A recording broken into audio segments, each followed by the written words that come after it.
Hey guys, it's Haley and welcome to another bookish video.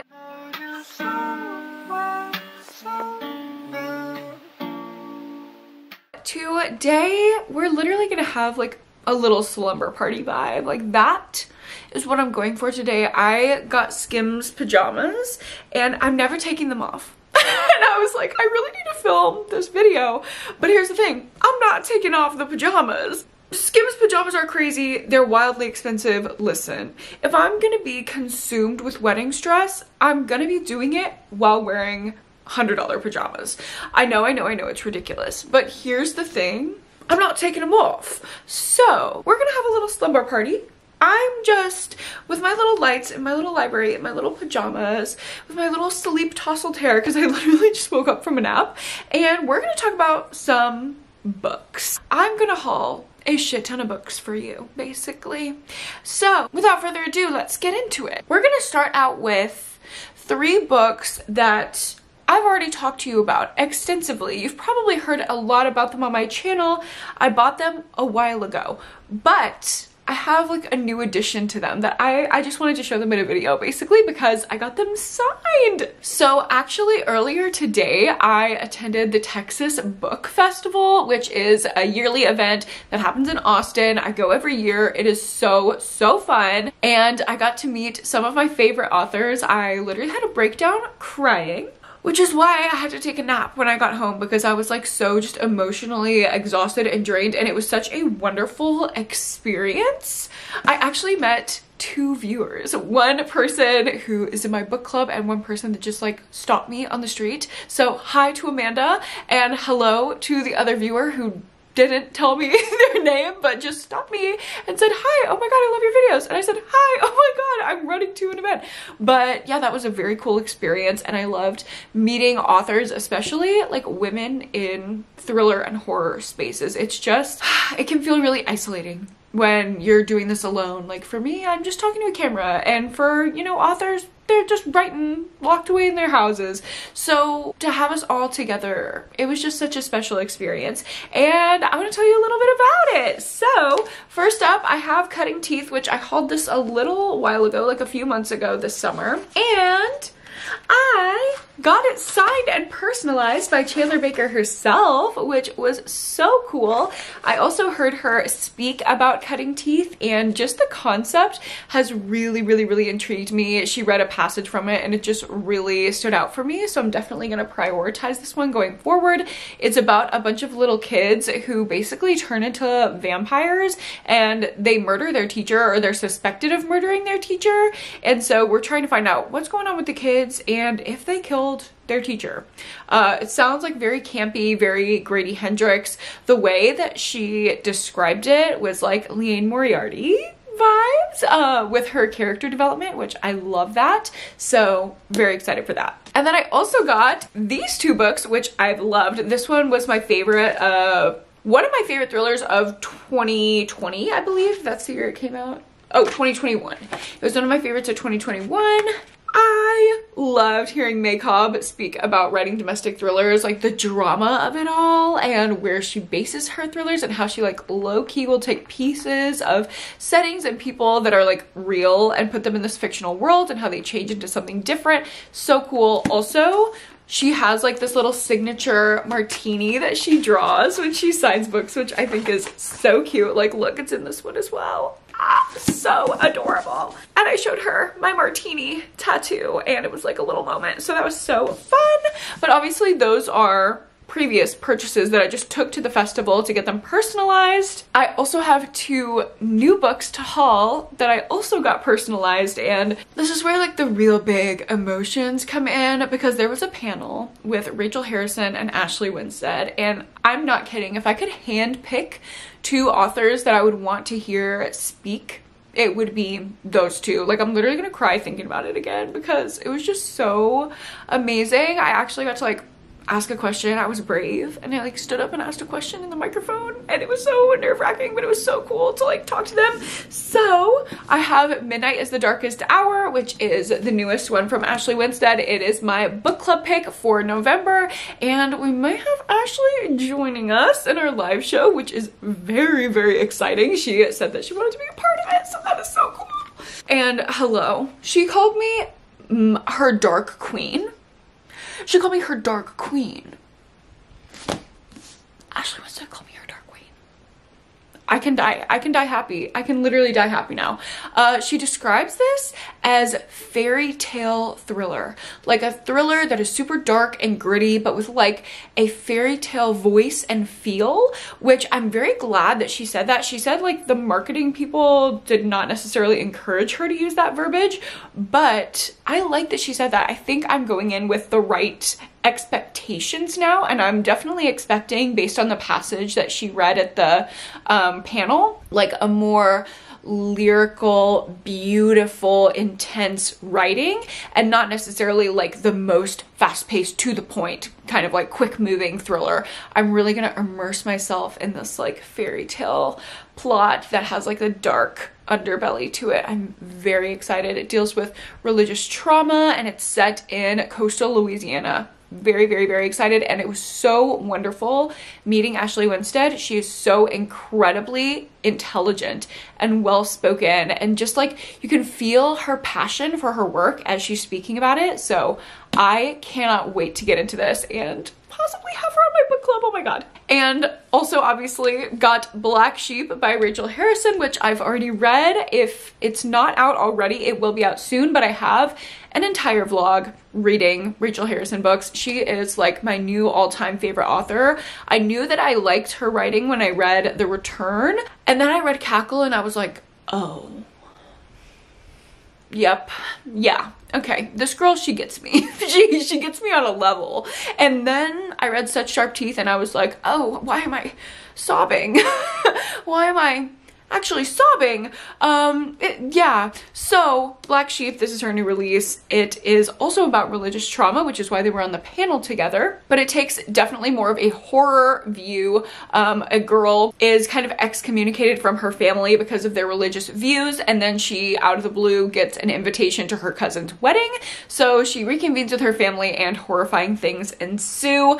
I loved her new release. I broke down crying talking to her and spilled like my trauma basically, but she's just such a wonderful person. Here is her little like personalization that she did in there, which is so cute, the little pentagram. So cute, the little pentagram. Yeah, that's how you went over my heart.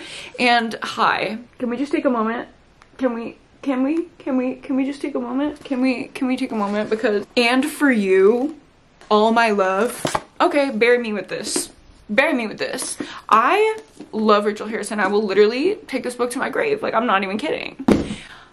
I love her. So those are like my most exciting purchases. But all the rest of the books in this haul are just books. Not signed, not experiences, but fun nonetheless. So if you were on any Happy Hailey-ween, which was my yearly readathon, it took place in October. If you're on any of the Happy Hailey-ween live streams, sprints, etc., then you know I was constantly polling the chat asking like, should I read this book? What are you reading? Are you liking it? Da da da da. And here's the bad thing about that is when y'all rave about a book, I trust you, so I order it. And I ordered so many books based on y'all's comments on live streams. If you ever want to really convince me to read something, join a reading sprint and tell me about it, because it will suck me in. So without further ado, we're gonna go through all the things that I ordered off Pango because of y'all beautiful people. Okay, first up, we have Supermarket. Can I just say this cover, cunt. This cover is everything. Just the red and yellow Supermarket. Yeah, she's understated. She doesn't have to be anything because she's that girl. It is by, where is the author? See, that's the whole, oh, Bobby Hall. Bobby Hall, I love your marketing. I love that it's just Supermarket, period. And we are following just an ordinary guy with an ordinary job at a supermarket. But work is not work when it's saving you from yourself. and things are not quite as they seem in the aisles. Arriving at work one day to find a crime scene, our main character's world collapses and the secrets of his tortured mind are revealed. He doesn't want to go looking for answers at the supermarket because something there seems to be looking for him. It is funny and dark and psychological. It's a gripping exploration into madness and creativity. Who knew that you could find sex, drugs, and murder all on aisle 9? And this was highly recommended by one of y'all as like a charming, darkly funny thriller. So excited for that. I also have episode 13 by Craig DeLuey, which y'all were telling me that there's a lot of like media in here. So I'm hoping that that's why this book is thick as fuck. But I will say the thickness is intimidating to me because I don't like a long book, but I trust y'all. And apparently this is giving like true crime. This is like serial killer vibes. So it's about a new hit ghost hunting reality TV show with a husband and wife duo, but episode 13 of their show takes them to every ghost hunter's holy grail, the Paranormal Research Foundation, this crumbling derelict mansion that holds clues about the bizarre experiments held there in the 70s. It's undoubtedly haunted and they're hoping to use their gear to prove it, but as the house begins to slowly reveal itself, proof of an afterlife might not be everything that they dreamed of. Okay, so this isn't giving serial killer. Why was this sold to me as a serial killer romance?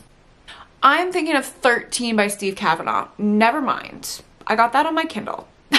I also got that because of one of y'all on Sprints. 13 by Steve Kavanaugh on my Kindle. I believe it's on Kindle Unlimited, but this is episode 13. It's about paranormal investigators. It is lots of media. That's why I picked it up, which flipping through, not really seeing the media, I'm not gonna lie, so hopefully you didn't lie. Next up, I have Delicate Condition by Danielle Valentine, and this was recommended by Victoria, I believe. I follow Victoria on TikTok and I love her recommendations. So she was talking about this book and I'm like very, very interested in it. It's blurbed by Andrea Barth and I love her, and it is kind of like pitched as the feminist update of Rosemary's Baby. I've heard amazing things and it didn't take much convincing for this one, honestly. Next up, I have A Dowry of Blood by S.T. Gibson, and y'all, the amount of people that have told me to read this, y'all really think this is going to be my Roman Empire. Like, y'all seem to think this is going to be everything to me. I don't know. It's thrilling. It's seductive. Okay. This is about like Dracula's bride, right? Yeah, Dracula's bride and like the odd, trigger warning, abusive relationship she may have with her husband. Yeah, but the bonds forged by blood can only be broken by death. Yeah, interested in her. Y'all might be right about that one. Of course, I had to pick up Mary by Nat Cassidy. I feel like this book is all the horror community can talk about right now. When it first came out, I saw so many negative reviews of it, but now all I see is people raving about it, people saying it's their best book of the year, which I always think that's super interesting when that happens. Like, there's a wave of one type of review and then a wave of another type of review. Like, how did that happen? It just like got in the wrong people's hands and then the right people found it. I don't know. Very interesting to me, but I'm excited to give my take because this is kind of like Carrie. It's a Carrie retelling, but instead of Carrie being a young girl, this is about Mary, a woman who is not getting her period for the first time, but rather going through menopause. And from the lens of a male author, we all know, I'm sure by this point, that I'm very critical of male authors writing on women's issues, writing from a feminine perspective. I will not hold anything back when I'm reviewing this book, but I do have high hopes for it because of a lot of the reviews. And I am excited to see the commentary in here, so we will see. Let me know if you want me to vlog this, and I definitely will. Oh my god, I have another Craig DeLuey book. I didn't even realize. Y'all really think I'm gonna like Craig DeLuey, huh? This is Suffer the Children, and Courtney at Toad Girl Reads on TikTok. Y'all should definitely follow her because she has some amazing TikTok book recs, and they're just so fast, so easy. Honestly, I've really gotten away from watching as much booktube because these girls world is on TikTok. They just give it to me, give it to me, give it to me. I am not good at short form content. I much more enjoy making long form content, but as far as like consuming content, I do like short form. So follow Courtney at Toad Girl Reads. She was on Halloween Sprints reading stuff for the children, and she said it was really intense, really dark. Basically, all the kids in the society, like something goes wrong with them and they're all dying at the same time. It's literally every parent's nightmare, and it all happens boom at once. However, 3 days later, they all just like come back to life. So all the kids in the world are just like zombified. And it's kind of like a how far will you go for your family? How far will you go for your kids situation? Because there's this whole generation of children that is zombies and they are fiending for some human flesh. So what will the parents do?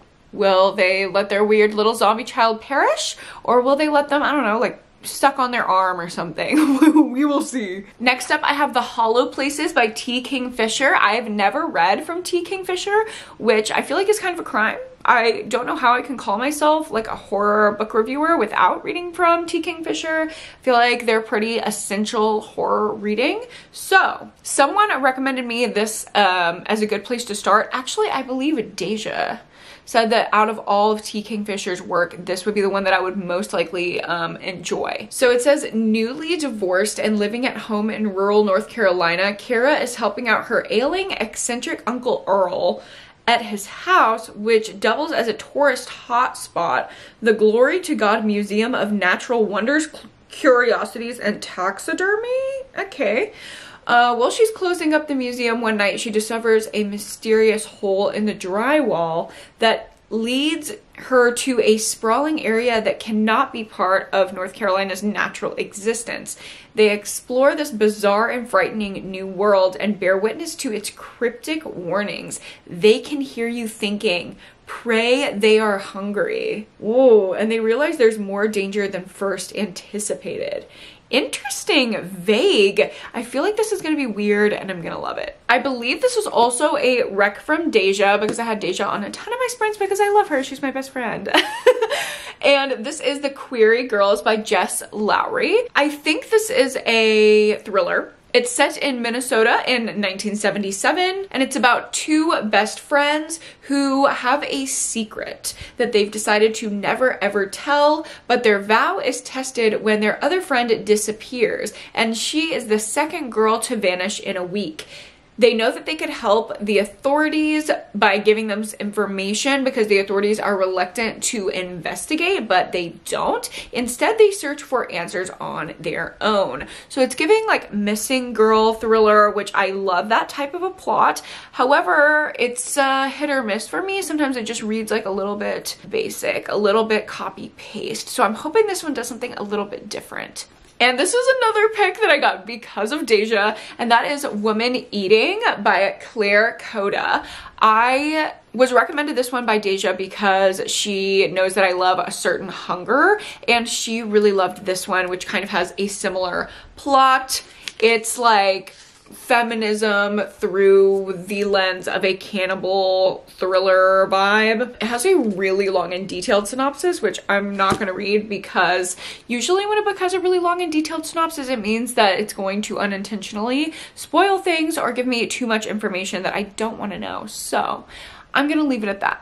Just kidding. I think I have one more rec from Deja, and that is Uzumaki by Junji Ito. This is about like spiral horror, and it is thick as hell, but not to fear, not to worry. It is manga, so it should be a pretty easy read. And I've heard from Deja specifically that this is like absolutely horrifying and like some of the best manga. So now that I'm into manga, like I'm kind of in my manga era, I've literally read one. Calm down. I think I'm gonna really like this. Obviously, horror is my favorite genre, so it's more suited to my taste than the other manga that I was reading. So if I enjoyed that one, I'm sure I'll enjoy this one too. And that's another one that I'm kind of wanting to vlog, so let me know if you would want to see that. This rec was from Mel from my Patreon, and I absolutely love Mel. Like, I'm just obsessed with her. So thank you for the rec, queen. She recommended Strange Sally Diamond by Liz Nugent, and this sounds good. This sounds like The Good Sister. and that is one of my favorite books. It is about a woman who is working at a library, and she seems very unassuming, but she has a past of killing people, like committing murders low-key. And this new girl starts working at the library, and she suspects her of like doing these evil deeds. Suddenly she's in the spotlight. There are people everywhere digging into her past, and she's learning things about herself and her family that she never knew. This is going to the top of my priority list, along with Cutting Teeth and Midnight is the Darkest Hour. That might be my next thriller vlog, actually. That sounds good to me. I also picked up Jackal by Erin E. Adams. I believe this one was recommended from the chat, so thank y'all. It says a young black girl goes missing in the woods outside her white Rust Belt town, but she is not the first and she will not be the last. Ooh, it's watching, it's taking, it's your turn. So we have a black woman coming back to her hometown where these other black girls are going missing, and she knows what she must do. She has to find them or be entirely consumed by the darkness of the town. Wow, that sounds good. That's a good tell, honestly. This one I heard so many times thrown out in the chat, so I couldn't help but get it, and that is How Can I Help You by Laura Sims. This sounds so up my alley. Oh my god, hello? Did I mix up the synopsis of Strange Sally Diamond with this one? Hold on. Y'all, delete that synopsis of Strange Sally Diamond from your mind, because it's this. This is the synopsis that I was thinking of. This book was the one that I was thinking of. Where the woman is a murderer working at the library, and then another girl starts working there and she starts suspecting, hey, I think this woman is a murderer, and then they're in this weird like stalemate. Yeah, that is this book, which I do want to read. Let me get back to Strange Sally Diamond and just read it to you, because apparently I'm confused. Sally Diamond, she's always preferred routines and silence and direct communication. Okay, it's giving Tism and Queen. She cannot remember any of the details of her childhood, but now 43, the truth is coming into sharp focus when her past becomes headline news. And now the whole world knows exactly who she is and who she was. She's in the spotlight and people are digging into her past, learning about the family that she never knew. She is getting mail from strangers addressing her by a different name, and her neighbors are obsessed with her. Told from alternating perspectives of Sally in the present and a boy named Peter in the past, this novel confronts the trauma of family secrets and explores one woman's brave decision to define herself. Okay, still sounds really good, but sorry for the confusion. Couple more that I picked up from the chat. A lot of people in my Patreon read this one for Happy Halloween, and a lot of people had great things to say about it. That is You Are Not Supposed to Die Tonight by Kaylin Bayron, and or Bayron. And this is a YA thriller that is apparently just like slasher vibes, no thoughts, head empty. It is a slasher set at Camp Mirror Lake, and you have to survive the night. There's like a horror game aspect. Yeah. And I believe this is the last rec that I got from y'all.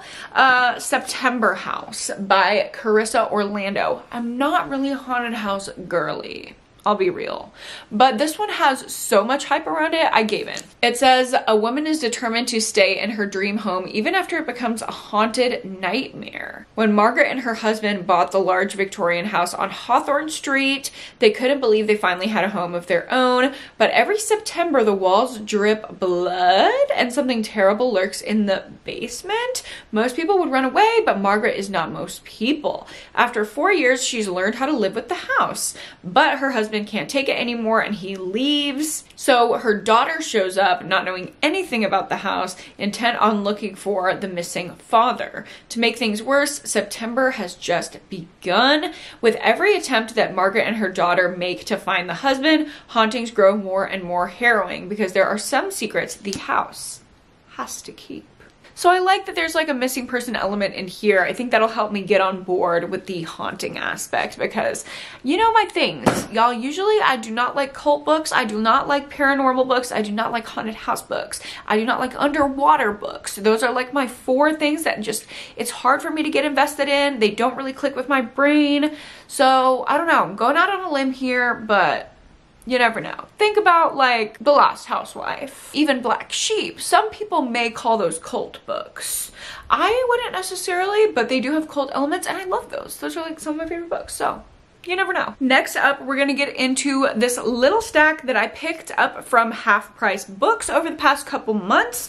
First up, we have The Lost Night by Andrea Bartz. I've not heard anything about this book and I love reading thrillers by Andrea Bartz, so I had to get it. And this has the most vague synopsis ever. It's basically saying there is this like beautiful, perfect socialite girl and she unalives herself and her best friend thinks that she didn't and that maybe she was murdered, and so she's gonna find out what really happened on that night. That's all. Straightforward. It's Andrea Bartz. I'm gonna love it. I also found a Christopher Ruffty at Half Price Books, which I'm always happy to find in extreme horror at Half Price Books. Number one, because the genre needs to be, you know, out there. We need to be talking about it. We need to be reading it. More people need to be accessing it so they can give their own opinions and it's not just stuck in the echo chamber, but also so I don't have to give people who are, you know, possibly questionable and misogynist in the community my money.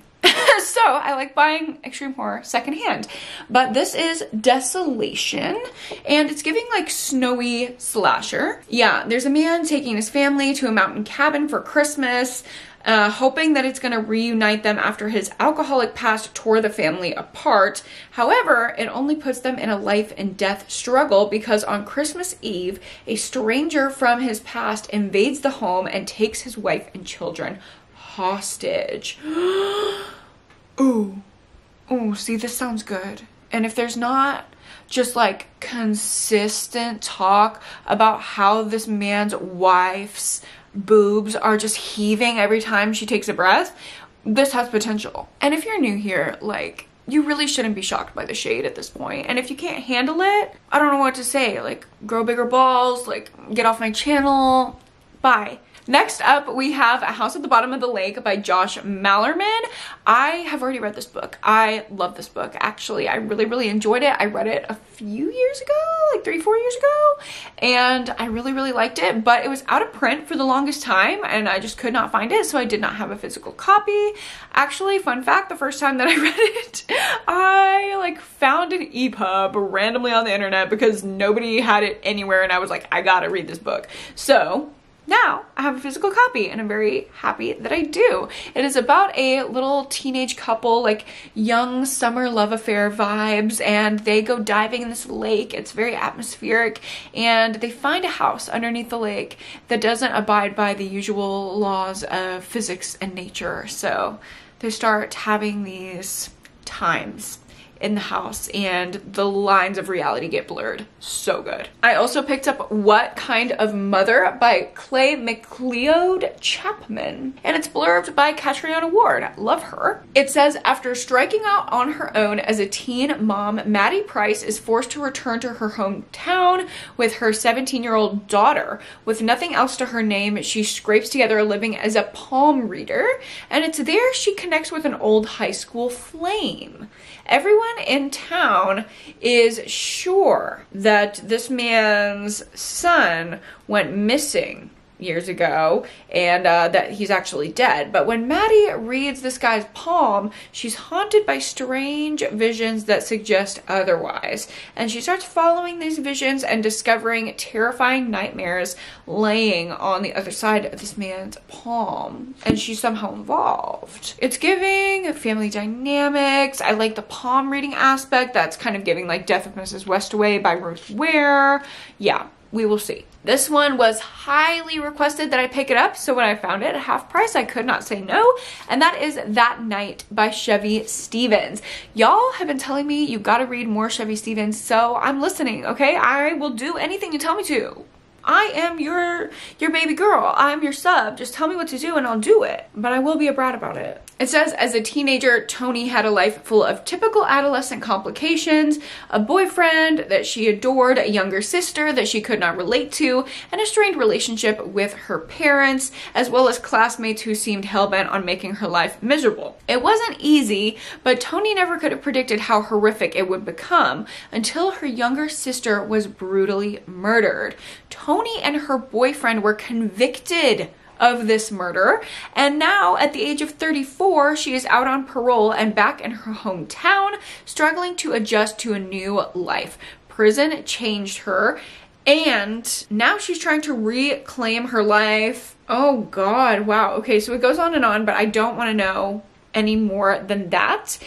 Just based on that, it really sounds similar to Jar of Hearts, which is one of my favorite thrillers of all time. So I'm already excited to see that comparison. I also picked up Hunting Annabelle, which is not Haunting Adeline. Okay, when I first saw this book on the shelves, I was like, huh? First of all, not that. Just like randomly on the shelves. And second of all, Wendy Hurd. I did not think Wendy Hurd wrote that crazy ass book. No, this is Hunting Annabelle. It is different. And I have been really wanting to get into Wendy Hurd's backlist because I just love her work so much. So here we are with Hunting Annabelle. And this is about a guy who is a serial killer, but he's trying to convince himself to stop killing. He's kind of like on his Joe Goldberg reform era. But he unfortunately gets obsessed with another girl. He starts stalking her. He's planning on abducting her. And then she gets abducted by somebody else. And the only person who knows about her kidnapping is the guy who was also stalking her and planning on kidnapping her. Huh? This sounds crazy. And honestly, I'm here for it. To take a real turn, I also picked up 2 romances from Half Price Books. I have Royal Holiday by Jasmine Guillory, and this just was giving me like Christmas. Like the little holly berry, like the little, I don't know, Buckingham Palace. Like, I don't know, I want to read a Christmas little romance, and this was giving that. It says Vivian Forrest has been out of the country a grand total of 1 time, so when she gets a chance to tag along on her daughter Maddie's work trip to England, she cannot refuse. She is so excited to spend the holidays taking in the British sights, but what she doesn't expect is to become instantly attracted to a certain private security man. Ooh, I love a little bodyguard romance. Ooh, flirtatious banter, kisses under the mistletoe, snowball fighting. Yeah. I'm gonna eat it up.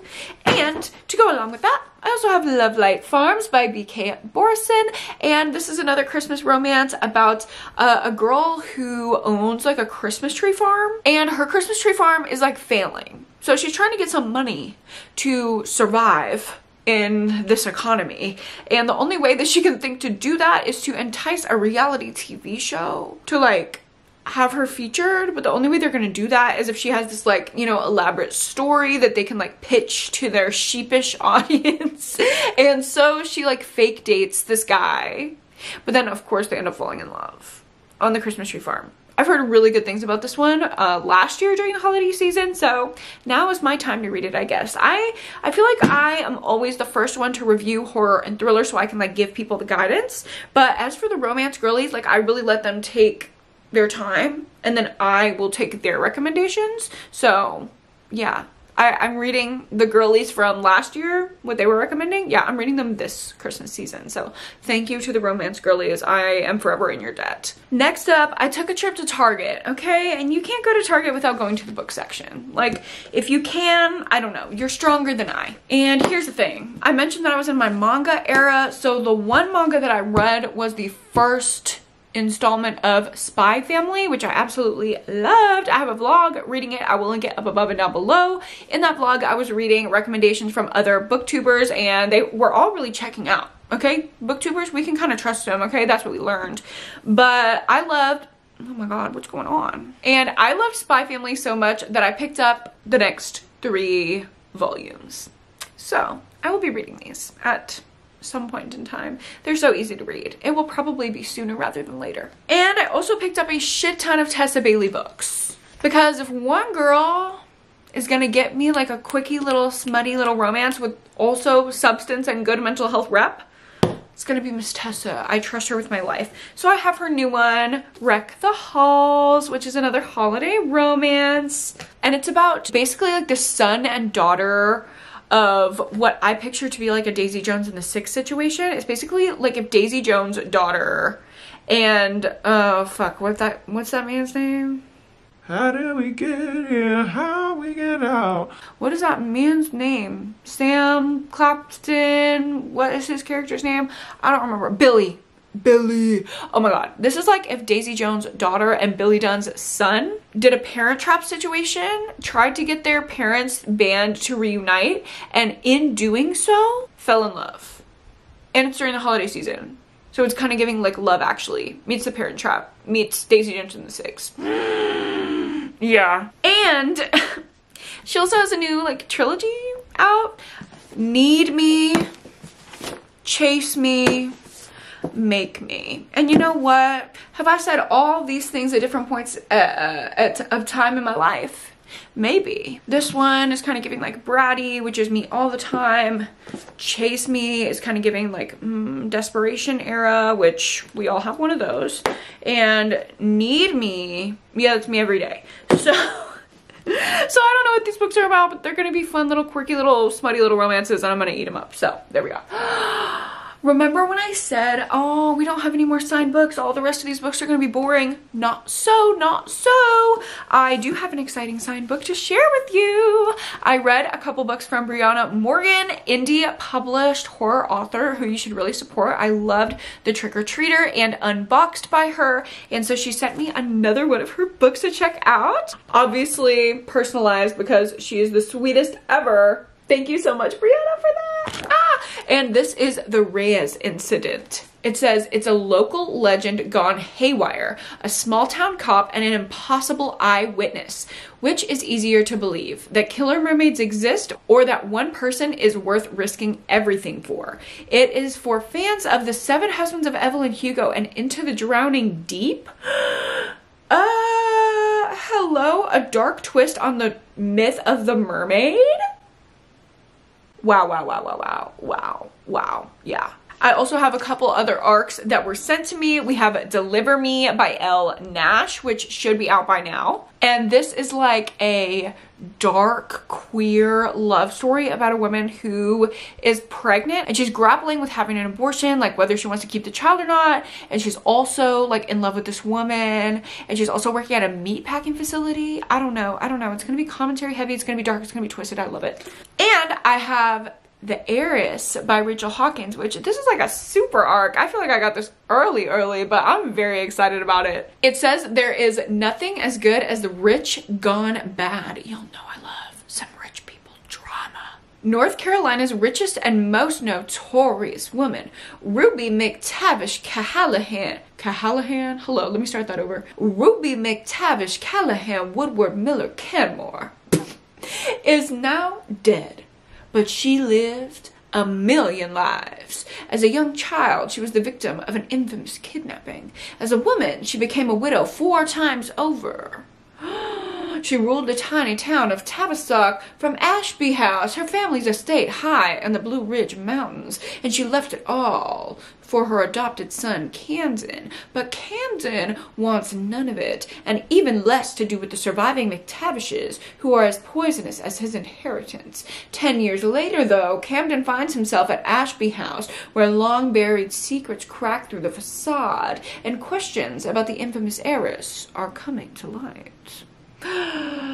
Ooh, why is this giving, what is that fucking movie? Knives Out? Yeah. It's kind of giving me like Knives Out energy with the like rich family, mysterious figurehead of the family, inheritance moment.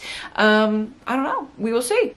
Trust, I will give you the tea before this one comes out. Also, this is giving like very winter coated. Like, I don't know, this just feels cozy as hell. Once I start getting in my southern accent, I start saying things like cozy as hell. And then you remember she's from Texas. Even though I don't often talk like that. Why did I go Jersey? What was happening there? I don't often talk like this. Yeah, okay.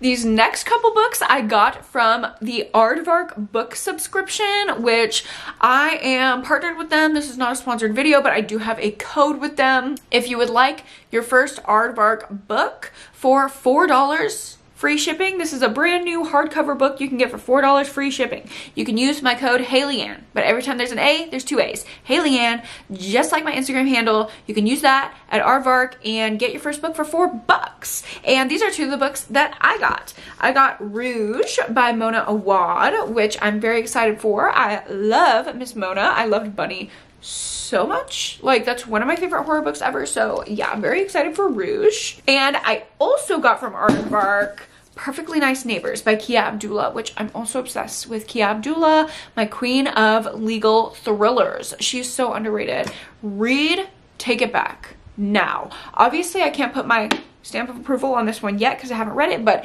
if you have not read Take It Back by Kia Abdullah, read it. Read it. It is so morally gray. It will have you questioning everything.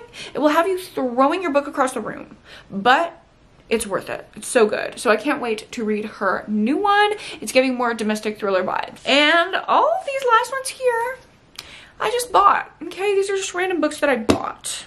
I got this one from a local indie. That is The Comfort Book by Matt Haig. I love Matt Haig. Matt Haig makes me cry and sob. And yeah, I always pick up his new releases, especially when they have to do with mental health. They're a little bit spoon-fed, a little bit like to the point. It's not hard. He doesn't make you work for it. And I like it, okay? It feels cathartic. It feels good. I want a comfort book, okay? Just let me have my comfort book. This one I pre-ordered, and that is Hatchet Girls by Diana Rodriguez Wallach. It is described, I love this description on the back, sharp, twisted, absorbing, spine-tingling, propulsive, slick, and macabre.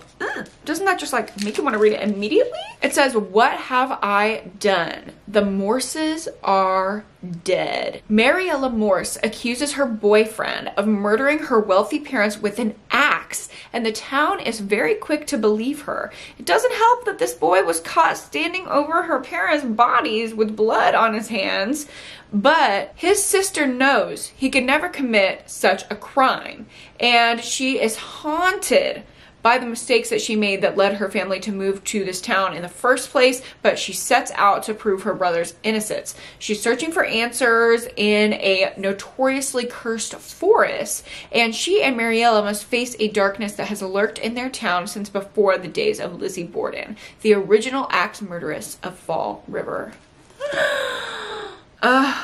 Like modernized Lizzie Borden vibes. I'm here for it. My book of the month that I got most recently was When I'm Dead by Hannah Morrissey. And I've heard mixed things about this one, but I'm excited to get into it. It's another missing girl thriller. One girl is murdered, one is missing, and a medical examiner is desperately searching for the truth on a bone-chilling October night. Boom. Also, the fucking heart locket. How many missing girl thrillers are we gonna have with a heart locket on the cover? Because I have a tattoo of a heart locket from the cover of Pretty Girl, since that is my favorite book of all time. And it's really confusing to me that I thought my tattoo was gonna be like really perfect and unique to my book.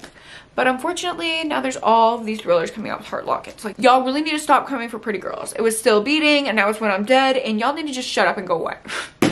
And here's the last book, just a random pickup on Amazon because I wanted it. Okay, I wanted it really bad. Mainly for Lane Fargo, because I love Lane Fargo, and she has a story in this anthology called In These Hallowed Halls. It is a dark academia themed anthology of short stories. Yeah, lots of different stories in here. We have Susie Yang, we have JT Ellison, Lane Fargo, like I mentioned, Kate Weinberg, Kelly Andrew, Helen Grant, just like lots of good in here. So I feel like this would be good to just read a couple stories for the cozy fall season, or end of fall into winter, whatever, you know. It's giving Castle, Hogwarts, fucking dark academia, whatever. Yeah, that's it. Those are all the books that I bought in the last like couple months, and I hope you enjoyed seeing them and hearing me talk about them. I cannot wait to read so many of these. If you have a preference for things that you would like me to prioritize sooner rather than later, let me know down below in the comments. Use my Aardvark code if you want that book for $4, like literally crazy. Oh, forgot to mention Black Sheep. If you want Black Sheep, the book that I was just raving about, who I would literally get down on my knees and do anything for Rachel Harrison. Yeah, I'm obsessed with her. You can get this one on Aardvark as well for $4. Free shipping, so go do that. So that's that, and if you like this video, go ahead and give me a like and subscribe to my channel if you haven't already. Thank you guys again so much for watching. Don't forget to go to therapy and read a book this week, and I will see you guys in my next video. Bye!